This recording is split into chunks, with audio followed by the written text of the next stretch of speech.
రాజగోపాల్ రెడ్డి వ్యాఖ్యలపై వెంకటరెడ్డి స్పందించారు. మంత్రి పదవి ఇచ్చే స్థితిలో నేను లేనంటూ ఆయన చెప్పుకొచ్చారు. జాతీయ పార్టీ నిర్ణయం తీసుకోవాలంటున్నారు. దీనిపై సీఎం అభిప్రాయం కూడా ఉంటుందని చెప్తున్నారు. మంత్రి పదవిపై మాట ఇచ్చిన విషయం నాకు తెలియదని చెప్తున్నారు వెంకటరెడ్డి. అంటే నేను మంత్రి పదవి ఇచ్చే స్టేజ్లో ఉన్నాను. నేను మద్దతు కాదు, ఇది జాతీయ పార్టీ.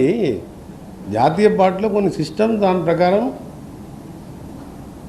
పార్టీ అగ్రనాయకత్వం నిర్ణయం తీసుకుంటుంది.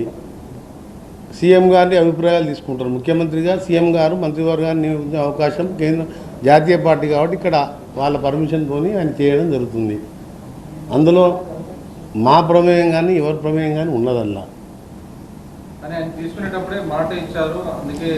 అదే ఆ విషయం నాకు తెలియదు. అప్పుడు మాట ఇచ్చిన సంగతి మా ముందులో మాట ఇయ్యారు కదా. నేను ఇప్పుడు వాళ్ళు మాట ఇస్తే సంతోషమే, ఇస్తే సంతోషపడతాం. కానీ కేంద్రంలో అల్టిమేట్గా హైకమాండ్ సీఎం గారు కూర్చొని నిర్ణయించే అంశాన్ని నన్ను అడగడం కూడా మీరు తప్పు.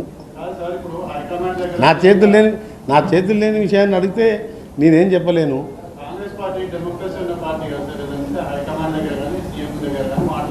అందుకనే మీరు ఇప్పుడు ఒక పార్టీ, ఒక రీజనల్ పార్టీ 10 ఏళ్ళు అధికారంలో ఉండి దళితులు ముఖ్యమంత్రి చేస్తా, మెడ తీసేసుకుంటా, డబుల్ బెడ్రూమ్ కడతా అని చెప్పి ముక్కలయ్యి అన్నా చెల్లెలు రోడ్డు మీద పడి కొట్టుకుంటుంటే ఆ ప్రశ్నలు అడిగితే దానికి ఏమైనా మనం సమాధానం చెప్పొచ్చు. ఎందుకంటే అది రీజనల్ పార్టీ కాబట్టి. ఈ జాతీయ పార్టీలో నేను ఒక మంత్రివర్గ సభ్యుని, senior one of the senior member అనుకోండి. 6 టైం గెలిచిన దాంట్లో కాంగ్రెస్ పార్టీలో నేను ఉత్తమ్ కుమార్ రెడ్డి గారు 6 టైమ్స్, ఆయన మధ్యలో 3 నెలలు ఎక్స్ట్రా 7th టైం గెలిచాను. నేను 6 టైమ్స్ గెలిచాను. నేను ఆర్గనైజేషన్లో ఎన్ఎస్టీ యూత్ కాంగ్రెస్కి వెళ్ళి ఉన్నా.